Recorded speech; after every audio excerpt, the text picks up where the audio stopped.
vase out of it. Okay, so I'm just going to use my hands. Those are my best tools, my hands. And some water. I have to use water because since it's spinning so fast, if I don't use water, my hands are going to stick to it. So I use a little bit of water, and I'm going to change the shape of this ball of clay into a vase. So when I first put it on there, it was a little bit lumpy. Could you see that? You know, it wasn't completely smooth. But now I'm using the way the wheel spins to make this ball of clay very smooth. That way I can make a vase that's nice and round. It's not lumpy.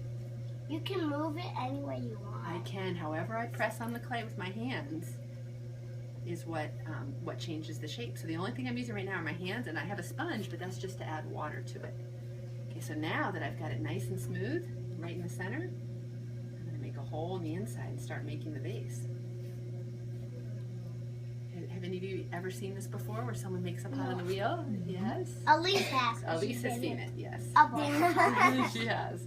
She's seen it a bunch of times. She's seen it so much that You guys work like every day? We do. We work every day. This is our business. This is how we make a living.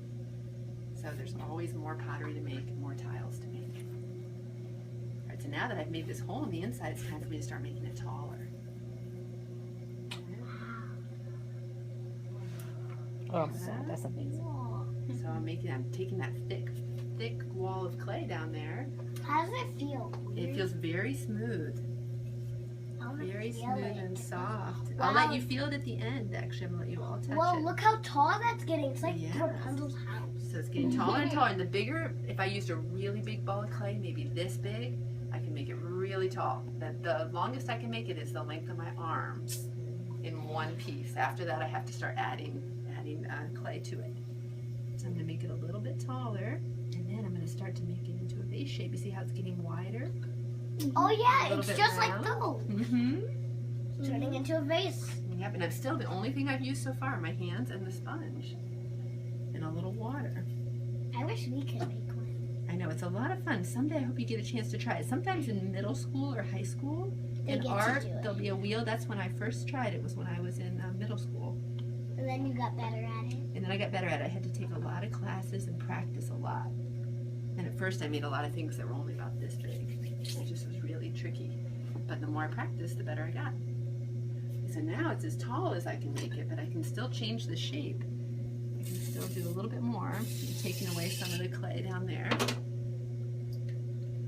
So maybe I might want to smooth it a little bit. So I have these different tools that are made of wood, and some of them are rubber or plastic. You're like rubbing down and nothing's on there. Yeah, it's just very smooth. And then there's some water on the inside from where my hands were wet.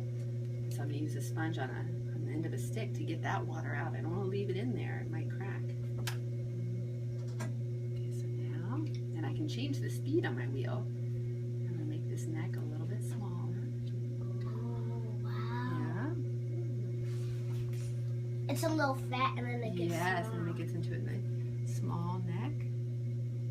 Because it's shaped, it can't hold all that part of it, so it gives some skinniness to the top part. It does. It helps it stay up a little bit better. If I made it all this wide, it would want to kind of sit down after a while.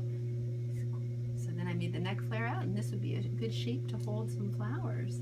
Does Elise get to do it? She does sometimes. She has made some little bowls